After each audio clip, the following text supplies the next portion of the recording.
Right madam. ఒక party నుంచి ఒక పర్సన్ నాయకుడు బయటకు వచ్చి మాట్లాడాడంటే అంత ఈజీగా ఏముండదు. వాళ్ళకుండే లెక్కలు, వాళ్ళకుండే క్యాలిక్యులేషన్స్, ఈక్వేషన్స్ అన్నీ వాళ్ళకుంటాయి. నిన్న సజ్జల రామకృష్ణారెడ్డి గారు మాట్లాడిన దాంట్లో కూడా కొన్ని లెక్కలు ఉండే అవకాశం ఉందని చర్చ నడుస్తుంది. ఎందుకు అంటే ఆ కాంక్లేవ్కి ఆయన రావడానికి, అంటే అది ఆ కాంక్లేవ్ పార్టిసిపేట్ చేయడం కోసం ఆయన కొంచెం మనీ కూడా ఇచ్చారు అని చెప్పి వార్తలు వస్తున్నాయి. దాంట్లో ఎంత నిజం ఉందని మనకు తెలియదు కానీ, సో తర్వాత ఆయన మాట్లాడిన మాటలు, అమరావతి గురించి మాట్లాడింది అంటే కొత్తగా, అంటే అమరావతి అభివృద్ధి జరుగుతున్న టైంలో మళ్ళీ ప్రాంతీయాల మధ్య విద్వేషాలు రెచ్చగొట్టడానికి వాళ్ళు ఈ వ్యాఖ్యలు చేస్తున్నారు అని కూడా అంటున్నారు.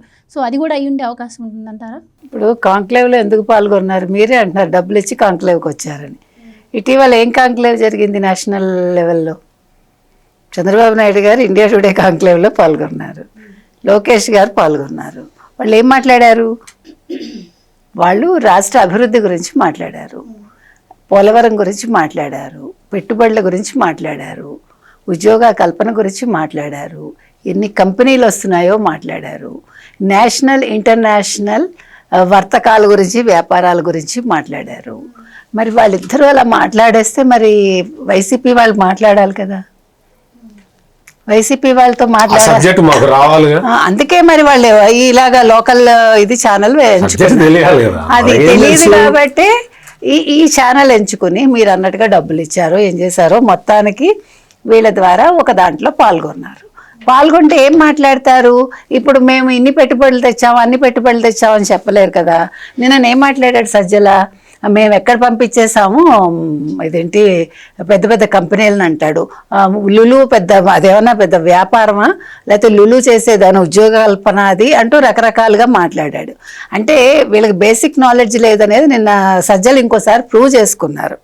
మా హయాంలో మేము ఏ కంపెనీలని పంపించలేదు. మరి అమర్రాజా బ్యాటరీస్ని ఎవరు పంపించారండి? నిన్న మాట్లాడినవన్నీ పచ్చి అబద్ధాలు కదా. అంటే అక్కడికి ప్యారలల్గా ఇక్కడ మాట్లాడాలి అనుకుని బొక్కబోర్ల పడ్డారు. ఈ మాట్లాడడంలో ఆయన ఏమన్నాడు? నిన్న అమరావతి రాజధాని ఏంటి, ఇది అది అని మాట్లాడాడు. దాని మీద అంటే ఆయన ఇచ్చాడు వివరణ. నిన్న బుగ్గను కూడా ఏదో మాట్లాడినట్టున్నారు కదా సార్. ఆయన మరి ఆర్థిక మంత్రిగా పనిచేశారు కదా కొంతకాలం. కాబట్టి ఇద్దరూ కలిపి వాళ్ళు మాట్లాడిన దాంట్లో వాళ్ళ క్లారిటీ అయితే లేదనేది మనకు అర్థమైంది. మేము 3 రాజధానులు అనలేదు, అన్నాము అంటారు. మళ్ళీ అమరావతి రాజధాని కాదు, మళ్ళీ అక్కడి నుంచే వర్క్ చేస్తామంటారు. అక్కడ ఆల్రెడీ బిల్డింగ్లు ఉన్నాయంటారు.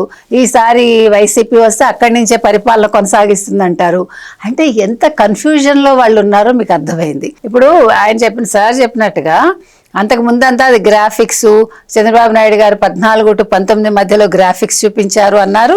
నిన్న ఆయనే అన్నాడు అక్కడి నుంచే కదా పనిచేసింది వైసీపీ అని చెప్పాడు. జగన్మోహన్ రెడ్డి ఆఫీస్ నుంచేగా పనిచేశారు అని ఆయనే నిన్న ఆయన నోటితో చెప్పారు. అంటే ఇవన్నీ మనం అంటే బాగా హైలైట్ చేసుకోవాల్సిన అంశాలు చెప్తున్నా. అంటే ఆయన నోట్లోంచి నిన్న అలాంటి పచ్చి నిజాలన్నీ బయటకు వచ్చాయి. అంటే వాళ్ళు ఏదైతే కాదన్నారో కాదు, ఇది నిజమే అని వాళ్ళే ఒప్పుకున్నారు. అంటే చూసారా, ఇవాళ చంద్రబాబు నాయుడు గారు, లోకేష్ రాష్ట్ర అభివృద్ధి గురించి మాట్లాడేసరికి వీళ్ళ నోట్లోంచి నిజాలు తన్నుకుంటూ బయటకు వచ్చాయి. వీళ్ళకి ఏమీ లేదు. ఇప్పుడు ఏమైందంటే వైసీపీ గురించి ఎవడూ మాట్లాడటం లేదు, ఊళ్ళల్లో కూడా వైసీపీ లేదు. మొన్న పులివెందుల విషయంలో జెడ్పీటీసీ ఎన్నికల్లో ఎప్పుడైతే వైసీపీ డిపాజిట్ కూడా కోల్పోయిందో వాళ్ళకి మొత్తం పిక్చర్ అర్థమైంది. మరోపక్క షర్మిల నా కొడుకే వారసుడు అని మొన్ననే చెప్పింది ఆవిడ గంటా బజాయించి. అవును, నా మనవడు వారసుడు అని విజయలక్ష్మి గారు చెప్పారు. తర్వాత అందరూ క్లారిటీ ఇచ్చేశారు. ఇప్పుడు వైసీపీని మరి ఎట్లా బతికించుకోవాలి? అందుకని ఈ తాపత్రయాలన్నీ చేశారు. కాబట్టి ఇప్పుడు ఇవాళ అంబటి రాంబాబు గారు అన్నట్టుగా ఏంటి విధాన్ సౌదా కట్టారా కొత్తగా, లేకపోతే హైదరాబాద్లో కొత్తగా కట్టారా? పాపం ఆయన కొంచెం తెలియదు కదా సబ్జెక్టు. ఇప్పుడు హైదరాబాద్ ఎందుకు రాజధాని అయింది? ఆల్రెడీ నిజాం అక్కడ కట్టించాడు చాలా. నిజాం 7వ రాజు ఆల్రెడీ కట్టించాడు చాలా. కాకపోతే ఇందాక సత్యమూర్తి గారు చెప్పినట్టుగా చంద్రబాబు నాయుడు గారు వచ్చాక ఐటీ రంగం అనేది చంద్రబాబు నాయుడు గారితో వచ్చింది. అక్కడి నుంచి మీకు హైటెక్ సిటీ కావచ్చు, సైబరాబాద్ కావచ్చు, అవన్నీ కూడా పెరుక్కుంటూ వచ్చి ఉద్యోగ కల్పన అనేది ఆ రకంగా జరిగింది.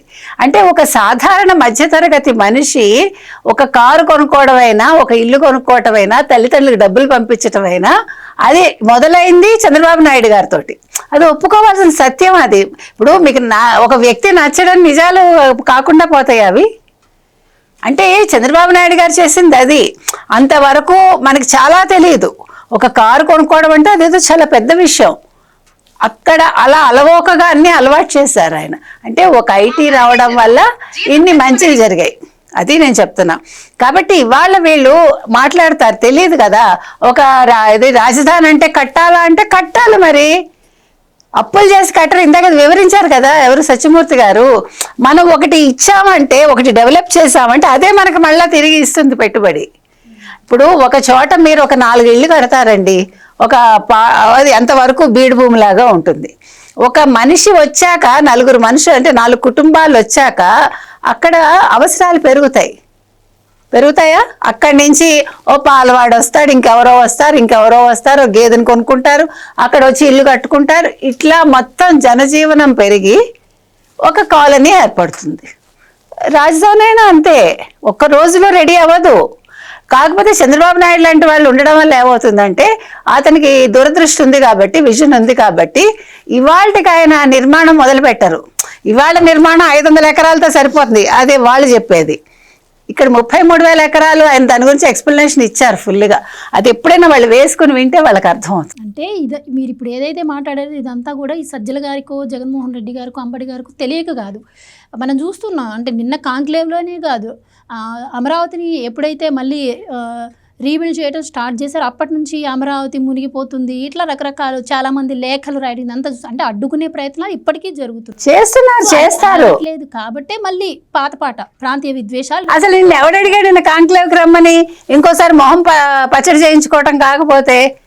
ఇప్పుడు నిన్న సజ్జలు రావటం వల్ల మొన్నటి వరకు మీరు ఎడారి అన్నారు, శ్మశానం అన్నారు, అన్ని వాళ్ళే అన్నారు కదా, పనికిరాదు ఇది అన్నారు. ఇవాళ మళ్ళీ మేము అక్కడి నుంచే పాలన సాగిస్తామంటున్నారు. అంటే అదే నోటితోటి ఈ మాటలు వచ్చాయా లేదా? అంటే ఇవాళ చంద్రబాబు నాయుడు గారు నెగ్గినట్టేగా, ఇవాళ చంద్రబాబు నాయుడు గారి విజన్ పనికొచ్చినట్టేగా. ఇవాళ మీరు యాక్సెప్ట్ చేశారు చంద్రబాబు నాయుడు గారు చేసిన అభివృద్ధి అంతా నిజం. ఇందాక వారు చెప్పినట్టుగా ఇది గ్రాఫిక్స్ కాదు, ఖచ్చితంగా ఇక్కడ అభివృద్ధి జరిగింది. ప్రజలు కూటమిని కోరుకుంటున్నారు కాబట్టి ఇప్పుడు ఏదో ఒకటి మాట్లాడాలి కాబట్టి నిన్న మాట్లాడారు. అంటే ఇప్పుడు వైసీపీని కనీసం కొద్దిగా ఊపిరి పోయాలి అనే ఒక దృష్టితోటి వాళ్ళు నిన్న మాట్లాడుంటారండి. కానీ వైసీపీ ఇప్పుడు కొత్తగా కోలుకునేది ఏం లేదు. ఆల్రెడీ అది ఏం బెడ్ అండి, ఐసీయూనా ఇంకేదైనా ఉందా నాకు తెలియదు, కోమాలోకి వెళ్ళింది. అందుకని ఐసీయూ నుంచి వెంటిలేటర్ మీద పెట్టారు. అందుకని ఆ వెంటిలేటర్ తీస్తే అయిపోతుంది. ఆ వెంటిలేటర్ తోటి అలా బతికిద్దామని నిన్న ఈ మాటలన్నీ. Please subscribe to Leo news for more videos.